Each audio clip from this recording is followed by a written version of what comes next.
The gentle music of his grandson's piano recital still echoed in Marcus Richardson's mind as he drove his black Mercedes through the quiet streets of suburban Maryland. The evening sky had turned a deep purple, and streetlights clicked on one by one, creating pools of yellow light on the empty roads. At 52, Marcus had seen enough in his life to appreciate these peaceful moments. 25 years of protecting presidents had taught him to notice every detail, even in retirement. The way the maple trees swayed in the spring breeze, the newspaper boy finishing his route on his bicycle, the patrol car that had been following him for the last 3 blocks. Marcus checked his rearview mirror again. The police cruiser stayed exactly 5 car lengths behind him, its headlights reflecting off his mirror. He knew this dance all too well. As a black man driving an expensive car in this neighborhood, he'd been through this routine more times than he cared to count. But tonight felt different. The hair on the back of his neck stood up. Another instinct from his Secret Service days that had never left him. His grandson Tommy's words from earlier that evening brought a smile to his face. "Grandpa, did you really jump in front of a bullet once?" The 10-year-old had asked after his performance, eyes wide with wonder. Marcus had laughed and ruffled the boy's hair. "That's a story for when you're older, champ." The truth was, he'd done it twice. But those were memories for another time. The police cruiser's lights suddenly flashed to life, painting the street in alternating red and blue. Marcus sighed and carefully activated his turn signal, pulling over to the curb with practiced precision. He noticed his neighbors, the Wilsons, pausing their evening walk to observe the scene. Their faces showed concern. They knew him as the retired federal agent who always helped with their home security questions. In his side mirror, Marcus watched Officer James Cooper emerge from the patrol car. Even from this distance, Marcus's trained eye caught the signs. The aggressive stance, the hand already resting on his holster, the slightly too quick approach. Cooper was young, maybe early 30s, with close-cropped blonde hair and a jaw clenched too tight for a routine traffic stop. Marcus's mind rapidly processed the situation, just as he'd been trained. His wallet was in his back pocket. His retired Secret Service credentials were in the glove compartment. His registration and insurance were in the center console. Every movement would need to be slow, deliberate, and clearly announced. "Keep your hands where I can see them." Cooper's voice carried more edge than necessary for a simple traffic stop. Marcus placed his hands at 10 and 2 on the steering wheel, exactly as he taught countless young agents to do during vehicle security training. "Good evening, officer," Marcus said calmly, his deep voice steady and clear. "My name is Marcus Richardson. I live just 3 houses down from here." He noticed more neighbors emerging from their homes, drawn by the commotion. Among them was Janet Chen, a federal judge he'd worked with during presidential courthouse visits. "License and registration?" Cooper demanded, his flashlight beam piercing through the car window, moving rapidly as if searching for contraband. The light lingered on Marcus's expensive watch, then his tailored suit jacket. "Officer, I'm going to reach for my wallet now. It's in my back right pocket," Marcus announced clearly. He taught this exact protocol to Secret Service trainees. Clear communication could mean the difference between life and death in tense situations. "Just hurry up and get it," Cooper snapped, his free hand still resting on his weapon. As Marcus slowly moved his hand toward his pocket, he caught movement in his peripheral vision. More patrol cars were turning onto the street. Cooper had already called for backup. This wasn't good. The situation was escalating before it had even truly begun. Marcus's mind flashed to the seminar he'd given just last year at the FBI Academy. De-escalation techniques in high-pressure situations. How ironic that he now found himself on the other side of that equation. But as he watched Cooper's increasingly agitated movements, he knew this stop wasn't about any traffic violation. It was about something much older, much deeper, and much more dangerous. The next few moments would require every bit of training and experience he'd gained in 25 years of protecting presidents.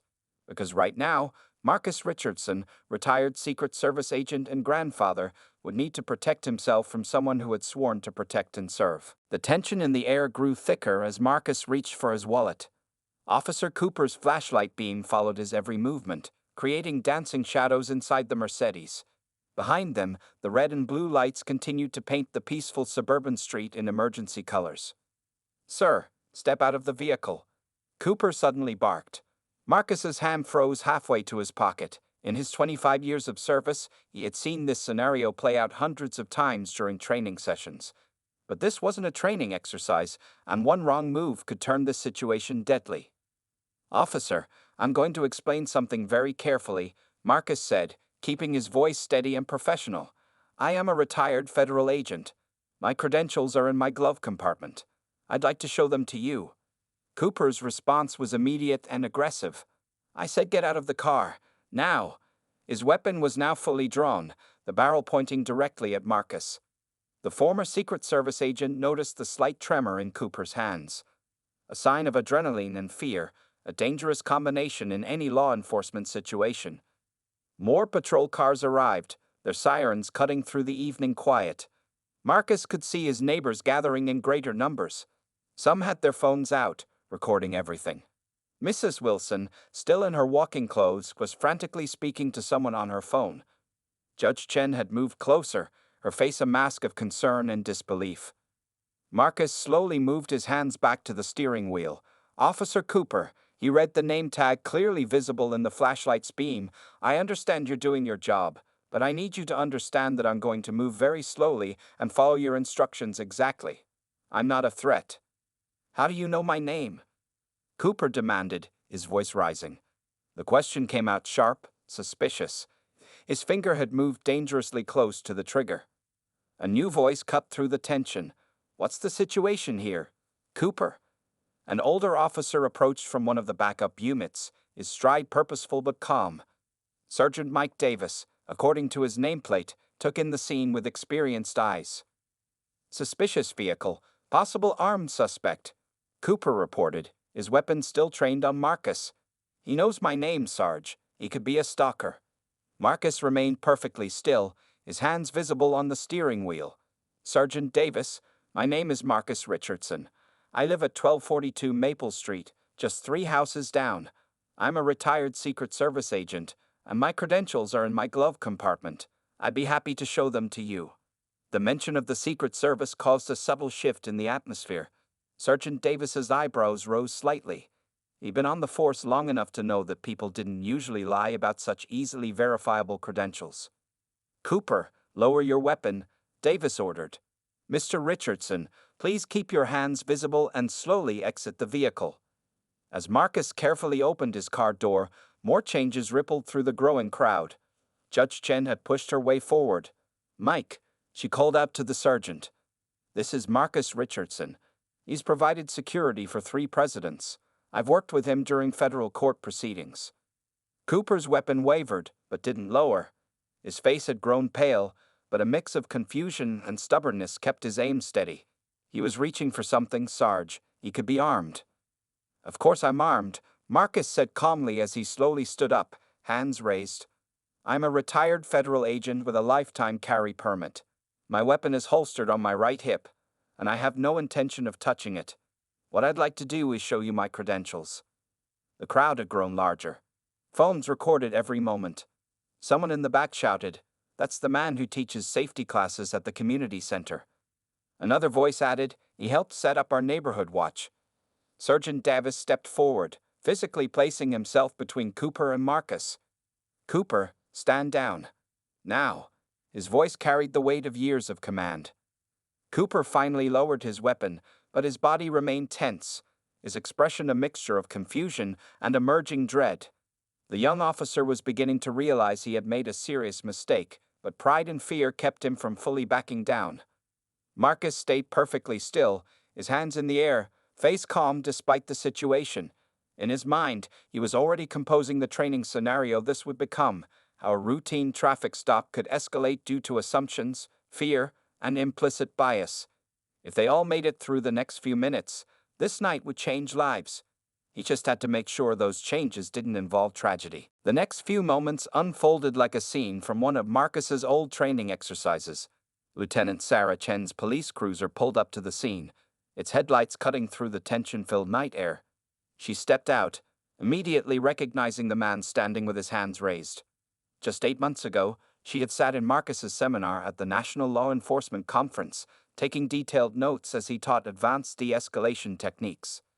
"Mr. Richardson." Lieutenant Chen's voice carried clearly across the scene. She quickly walked toward them, her face showing recognition and concern. I attended your workshop in Washington last year. What's going on here?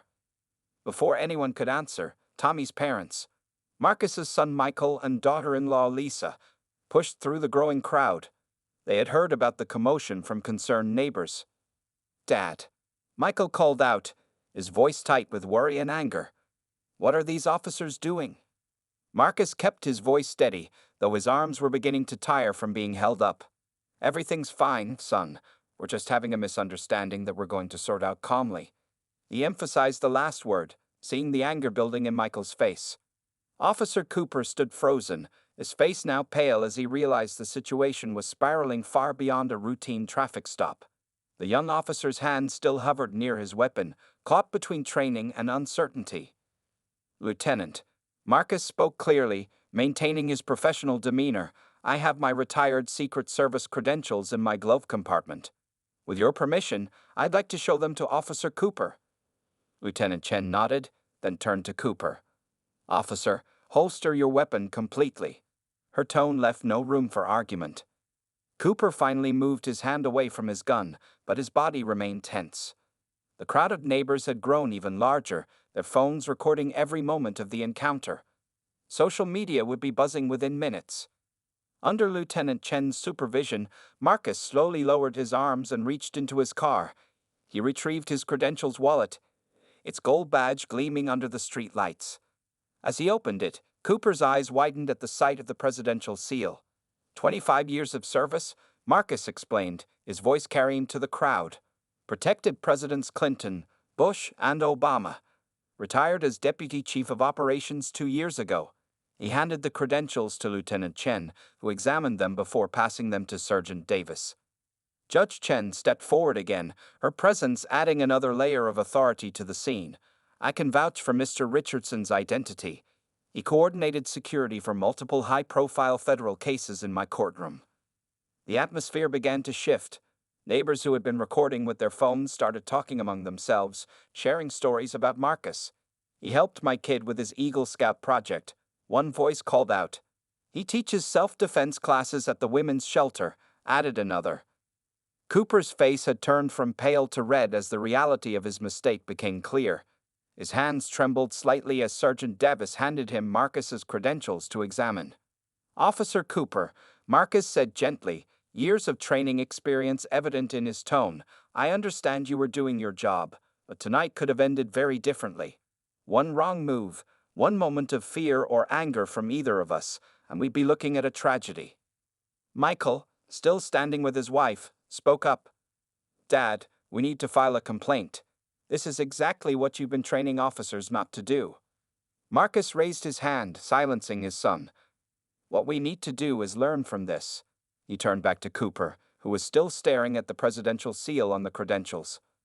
Officer, I give seminars on situation assessment and bias recognition. I think you and I need to have a conversation about tonight. Lieutenant Chen stepped forward. Cooper, you're on administrative leave pending review. She turned to Marcus. Mr. Richardson will need your statement. The crowd began to thin as the immediate tension dissolved, but the night's events were far from over. Marcus could already see the teaching opportunity emerging from this potentially dangerous encounter. In his years of service, he had learned that sometimes the best lessons came from the worst situations. Tommy's piano recital seemed like it had happened days ago, not hours. As Marcus finally sat down in his car again, he thought about how he would explain tonight's events to his grandson. Perhaps this would become another story to share when Tommy was older, not about taking a bullet for a president, but about facing down fear and prejudice with dignity and purpose. The next morning, Marcus sat in Lieutenant Chen's office at the police station, a cup of untouched coffee growing cold on the desk between them. The events of the previous night had already made local headlines. Retired Secret Service agent racially profiled in his own neighborhood. The body cam footage is worse than we thought, Lieutenant Chen said, turning her computer monitor so Marcus could see. The video played, showing Cooper's aggressive approach to Marcus's car from the officer's perspective. Internal Affairs is reviewing it now. Marcus leaned forward, watching the footage with professional interest. Look at his approach angle, he pointed out. In training, we call that a threat-ready stance. He decided I was dangerous before he ever saw my face. The door opened, and Police Chief Roberts walked in, his face showing the strain of a sleepless night. News vans had been parked outside the station since dawn, and his phone hadn't stopped ringing. "Mr. Richardson," the chief said, extending his hand.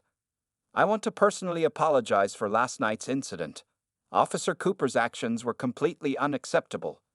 Marcus shook the offered hand but didn't sit back down. Instead, he walked to the window overlooking the station's parking lot. 3 news crews were setting up their cameras, preparing for the morning broadcasts. "Chief Roberts," Marcus said, his voice carrying the weight of decades of experience, "I'm not interested in apologies. I'm interested in change." He turned back to face the room. "Last night could have ended with me becoming another statistic, another hashtag, another reason for protests in the streets." Lieutenant Chen nodded, pulling up Cooper's service record on her computer. His record shows a pattern. Multiple complaints about aggressive behavior during traffic stops, particularly with minority drivers, all dismissed due to lack of evidence. "Until now," Chief Roberts added grimly. "The body cam footage, the witnesses, your credentials. This time it's different." Marcus walked back to the desk and finally picked up his coffee cup. "You know what the real difference is?" He took a sip of the cold coffee. This time, he stopped someone who understands both sides of the badge. Someone who's worn one, who's trained others to wear it with honor. A knock at the door interrupted them. A young officer entered with a tablet showing social media feeds. The video from last night had gone viral, with millions of views already. News organizations were requesting interviews, and civil rights groups were calling for Cooper's immediate termination. "I have a different proposal," Marcus said, setting down his cup. "Instead of firing Cooper, let's use this situation to create real change." Chief Roberts raised an eyebrow. "What do you have in mind?" Marcus pulled out a small notebook from his jacket pocket, an old habit from his Secret Service days. "I've outlined a comprehensive training program, not just about racial bias, but about threat assessment, de-escalation, and community relations. And I want Officer Cooper to be the first participant." Lieutenant Chen leaned forward, interested. "You want to train the officer who profiled you?" "Sometimes the best teachers are our mistakes," Marcus replied. "Cooper's actions last night weren't born in a vacuum. They came from somewhere, from training, from experience, from assumptions that were never challenged." The chief looked skeptical. "The public will want more immediate action. They'll say we're being too lenient." "Then let me handle the public," Marcus said firmly. "I've got 25 years of experience managing high-pressure situations. But more importantly, I have the unique perspective of someone who's served in law enforcement and who's been on the receiving end of racial profiling." As if on cue, Marcus's phone buzzed. His son Michael had sent a text. "Dad, CNN wants an interview. What should I tell them?" Marcus showed the message to the room. "This story is going to spread whether we want it to or not. The question is, do we let it become another divisive headline, or do we turn it into an opportunity for real change?" Chief Roberts exchanged looks with Lieutenant Chen before standing up. "What do you need from us?" Marcus opened his notebook, revealing pages of carefully written notes. He had been up most of the night, turning his years of training experience into a new kind of program. "First, I need full access to your training facilities. Second, I need Cooper's complete service record. And third," he paused, looking each of them in the eye, "I need your commitment to see this through, no matter how uncomfortable it gets." The morning sun finally broke through the clouds outside, sending streams of light into the office. It was a new day, and they were about to begin something that could change not just their department, but potentially police training across the country. The media storm hit faster than anyone expected. By noon, Marcus's driveway was filled with news vans, their satellite dishes reaching into the spring sky like metal trees. Inside his home office, he watched as clips of last night's incident played on every major news channel. "Grandpa, you're on TV again," Tommy called out, pointing at the screen where bodycam footage showed Marcus with his hands raised. The 10-year-old had stayed home from school today, the excitement of having his grandfather on national news too much to resist. Marcus's son Michael paced the room, phone in hand. "Dad, we got requests from Good Morning America, CNN, Fox News, and every local station in the state. People want to hear your story. They want drama, Marcus corrected, adjusting his tie as he prepared for his first interview. They want anger and outrage. We're going to give them something different. Outside, Officer Cooper sat in his apartment, blinds drawn, watching the same news coverage. His phone had been ringing non-stop, colleagues, reporters, even old friends from the academy. The department had placed him on administrative leave, but that seemed like the least of his problems now. His phone buzzed again. This time it was a text from Lieutenant Chen. Turn on Channel 7. Richardson is about to speak. Marcus sat across from the local news anchor, his posture relaxed but professional. The same poise that had served him well during presidential protection now helped him control the narrative. Yes, what happened last night was unacceptable, he said calmly into the camera. But rather than focus on punishment, I'm proposing something more constructive. I've spent 25 years training agents to protect presidents. Now, I want to use that experience to protect our communities. The anchor leaned forward. But surely you want Officer Cooper to face consequences for his actions. Marcus smiled slightly. The greatest consequence we can create is change. I've offered to work with the department to develop a new training program. And yes, Officer Cooper will be part of that program. Across town, Cooper sat up straighter, hardly believing what he was hearing. His union representative had warned him to expect the worst: demands for his badge, lawsuits, protests. Instead, the man he had wrongly profiled was offering him a chance at redemption. Back at Marcus's house, his phone lit up with a text from Judge Chen. You're trending on Twitter. Hashtag Secret Service Teaches is going viral. Tommy looked up from his iPad. Dad, people are sharing Grandpa's old pictures with President Obama. And there's one with President Bush, too. Michael stopped pacing long enough to watch his father on TV. Are you sure about this, Dad? You could push for serious charges. Make an example of him. Marcus turned away from the cameras during the commercial break. Son, I spent my career protecting presidents from threats. But some threats can't be stopped with guns or badges. They have to be faced with wisdom and understanding. The afternoon brought more surprises. Civil rights leaders called to offer support for Marcus's training initiative. Police departments from 3 neighboring states reached out about implementing similar programs. Even Cooper's police union expressed cautious support for the training-based approach. By evening, Marcus sat in his favorite armchair, finally taking a moment to rest. Tommy had fallen asleep on the couch, his iPad still showing news clips of his grandfather. Michael and Lisa had gone home after helping manage the day's chaos. His phone buzzed one last time, an unknown number, but the message was clear. Mr. Richardson, this is Officer Cooper. If your offer still stands, I want to learn. I want to be better. Marcus looked at the message for a long moment. Through his window, he could see the last news van pulling away. The media circus would continue, but the real work was just beginning. Tomorrow, he would start writing the training curriculum. He would turn last night's confrontation into classroom scenarios, transform his fear and anger into teaching moments. He typed a simple reply to Cooper. Training starts Monday, 8 a.m. sharp. Be ready to learn. As he set his phone down, Marcus noticed Tommy stirring on the couch. Grandpa, the boy mumbled sleepily, are you going to teach the police officer like you taught the Secret Service? Marcus smiled, remembering all the training sessions he'd led over the years. Something like that, champ. But this time, we're all going to learn something new. Outside, the street was quiet again, just like it had been before last night's incident. But something had changed. A door had opened, a conversation had started, and maybe, just maybe, real transformation was possible. Monday morning arrived with a mix of tension and anticipation at the police training center. Marcus stood at the front of the classroom, arranging his materials while 20 officers, including Cooper, filed into their seats. The department had chosen these officers carefully, some with concerning records, others with exemplary service histories. Cooper sat in the front row, his uniform crisp but his shoulders tense. Dark circles under his eyes showed he hadn't been sleeping well since the incident. The other officers kept their distance from him, creating an invisible barrier of empty seats. Good morning, Marcus began, his voice carrying the same authority it had during presidential security briefings. My name is Marcus Richardson.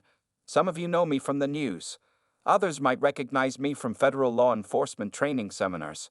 But today, I'm here as someone who has seen both sides of the badge. He clicked his remote, and the bodycam footage from that night appeared on the screen. Several officers shifted uncomfortably in their seats. Cooper stared at his desk. "We're going to watch this footage," Marcus continued, "not to shame anyone, but to learn. Every moment here is a teaching opportunity. Every decision point could have gone differently." As the video played, Marcus paused at key moments, breaking down the body language, the verbal exchanges, the escalation points. He drew from his Secret Service experience, explaining how they trained agents to read situations without letting bias cloud their judgment. "When I protected presidents," Marcus explained, pointing to a freeze frame of Cooper's approach to his car, "we had seconds to assess threats. But we also had rigorous protocols to prevent snap judgments based on appearance." Lieutenant Chen, who sat in the back of the room observing, noticed how the officers began to lean forward, engaged despite their initial skepticism.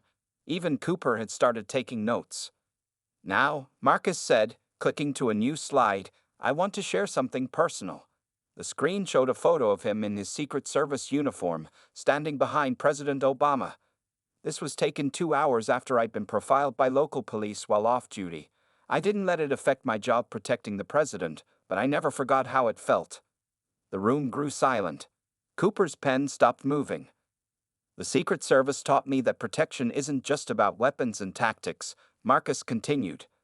"It's about awareness of ourselves, our biases, and the communities we serve." He moved through the room, handing out sealed envelopes. Inside each envelope is a scenario based on real incidents. Some are from my Secret Service days, others from local police reports. Each one will challenge your assumptions. The officers opened their envelopes. Cooper's hands trembled slightly as he read his scenario. His face showed recognition. It was a modified version of his stop with Marcus, but with key details changed. "Partner up," Marcus instructed. "One plays the officer, one plays the civilian. Then we'll analyze each decision point. Cooper, you're with me." The room buzzed with activity as officers paired up. Some scenarios involved traffic stops, others domestic calls or suspicious person reports. Each one had been carefully crafted to expose common biases and assumptions. Cooper stood and walked to the front, visibly nervous but determined. Marcus handed him a training weapon and badge. This time, Marcus said quietly, so only Cooper could hear, "You're playing me, and I'm playing you. Let's see what we both learn." They ran through the scenario, but with Cooper experiencing it from the civilian's perspective. When Marcus approached aggressively, hand on his weapon, Cooper felt his heart rate spike. When commands were barked at him, he understood the fear and frustration he caused that night. After each role play, Marcus led discussions about alternative approaches. He shared techniques from his Secret Service days about rapid threat assessment without racial bias. He taught them the same protocols used to protect presidents, adapted for everyday police work. Protection, he told them, isn't about dominating situations. It's about understanding them. The Secret Service doesn't serve by intimidation. We serve by awareness, judgment, and respect. As the morning session ended, Cooper stayed behind while others filed out for lunch. He approached Marcus, his face showing both exhaustion and revelation. "I never thought about it from the other side," Cooper admitted. "When I had to play your role, feeling that fear, that helplessness, it changed something in me." Marcus nodded, gathering his materials. "That's why we're here, Officer Cooper. Not to point fingers, but to walk in each other's shoes. Ready for the afternoon session?" Cooper straightened his uniform. "Yes, sir. I think I'm finally ready to learn." 3 weeks into the training program, the police department's training room had transformed. The walls were now covered with charts showing decision trees for different scenarios, photographs of successful community interactions, and statistics about bias in law enforcement. But the biggest transformation was in the officers themselves.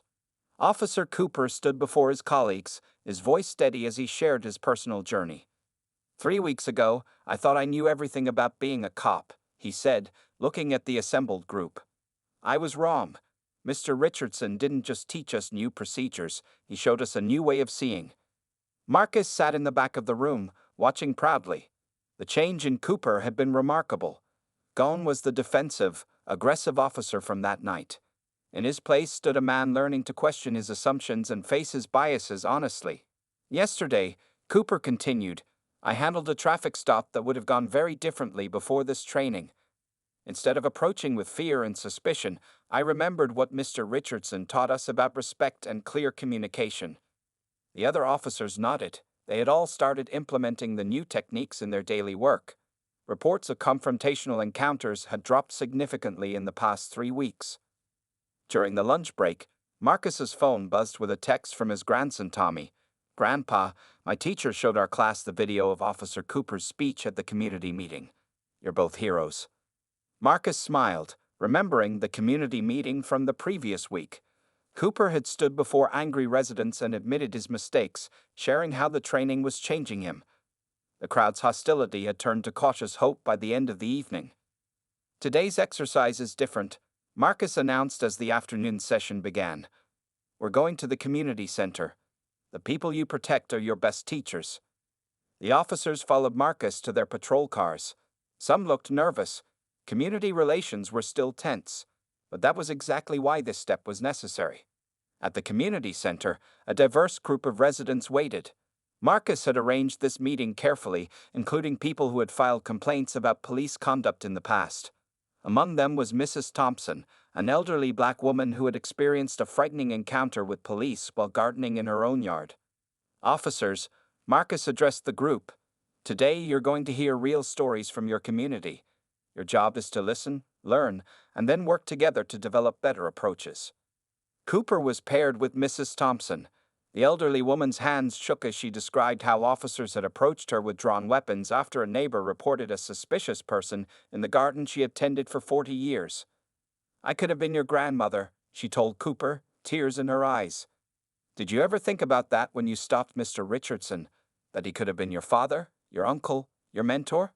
Cooper listened, really listened, for perhaps the first time in his career. When it was his turn to speak, his voice was thick with emotion. No, ma'am, I didn't think about that, but I'm learning to think differently now. Throughout the afternoon, similar conversations happened across the community center. Officers heard stories of fear, frustration, and broken trust. But they also heard hope. Hope that things could change, that bridges could be built. Marcus moved between the groups, guiding discussions when needed, but mostly letting people connect naturally. This was what real community policing looked like, not us versus them, but everyone working together for safety and understanding. Near the end of the session, a young black teenager raised his hand. I want to be a police officer, he said, but I'm scared of becoming part of the problem instead of the solution. Cooper stood up. Come talk to me after this. I'll tell you about the mistakes I made and what I'm learning. Maybe we can both be part of the solution. Marcus watched the exchange with satisfaction. The program was working, not just changing procedures, but changing hearts and minds. As he looked around the room, he saw officers and community members exchanging phone numbers, making plans for future meetings, breaking down barriers that had seemed insurmountable just weeks ago. This, he thought, is how real change happens, not through force or fear, but through understanding and connection. The incident that could have ended in tragedy was instead sparking a transformation that would ripple far beyond their community. 6 months after that fateful traffic stop, Marcus stood on a stage at the National Law Enforcement Conference in Washington, D.C. Behind him, a large screen showed statistics from his training program. Complaints against officers down by 60%, positive community feedback up by 75%, and improved response times due to better cooperation from residents. But the most powerful evidence of success stood beside him, Officer James Cooper, now promoted to Community Relations Sergeant, preparing to address police chiefs from across the country. 6 months ago, Cooper began, his voice steady and confident. I was the problem that everyone in law enforcement feared becoming. I let bias and fear control my actions. I nearly turned a routine traffic stop into a tragedy. He paused, looking out at the packed auditorium. But thanks to Mr. Richardson, I became part of the solution instead. In the front row, Tommy sat between his parents, beaming with pride at his grandfather. The 10-year-old was wearing a miniature Secret Service pin, a gift from Marcus to remind him that protection and service could go hand in hand. The program we developed, Marcus explained to the audience, isn't just about avoiding mistakes. It's about building bridges. We trained over 200 officers so far, and each one has become a teacher in their own right. He clicked to the next slide, showing Cooper leading a community meeting. Sergeant Cooper now trains other departments in our methods. The same instincts that once led him to profile me are now helping him identify officers who need guidance before they make similar mistakes. The presentation included video clips from body cameras, showing the stark difference in officer approaches before and after the training. The audience watched as tense situations were diffused through communication rather than confrontation. But our proudest achievement, Cooper added, isn't in the statistics, it's in the stories. He gestured to the back of the room, where Mrs. Thompson stood up. This is Mrs. Thompson, whose story changed my understanding of community policing. She now helps us train new officers, sharing her experiences to build empathy and understanding. Mrs. Thompson waved to the audience, then gave Cooper an encouraging nod. Their unlikely friendship had become a symbol of the program's success. Marcus stepped forward again. The Secret Service taught me that the best protection comes from prevention, not reaction. We're applying that same principle to community policing. Every officer who goes through our program learns to see protection as a partnership, not a power struggle. After the presentation, police chiefs crowded around them, eager to implement the program in their own departments. 5 major cities had already signed contracts to start training, with dozens more showing interest. Later that evening, Marcus hosted a small celebration at his home. The same street that had seen such tension 6 months ago was now filled with patrol cars and civilian vehicles, officers and community members mingling freely on his lawn. Tommy ran up to Cooper, who was chatting with Judge Chen about the program's legal impact. Sergeant Cooper, did you bring your special coin? Cooper smiled, pulling out a challenge coin, a new tradition Marcus had started. Every officer who completed the program received one, inscribed with the words, "Protect with wisdom, serve with understanding." I never go anywhere without it, Cooper told Tommy. It reminds me of how much can change in 6 months. Marcus watched the interaction from his porch, remembering that night 6 months ago. His son Michael approached, holding 2 cups of coffee. You know, Dad, Michael said, handing him a cup. When this all started, I wanted you to press charges. Make an example of Cooper. I was wrong. Marcus nodded, taking a sip.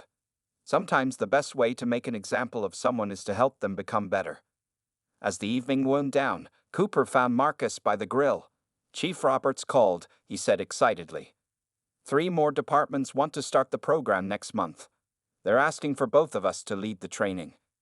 Marcus smiled, remembering his years of Secret Service training. He had protected presidents from threats both seen and unseen. Now, he was protecting something equally precious, the relationship between law enforcement and the communities they served.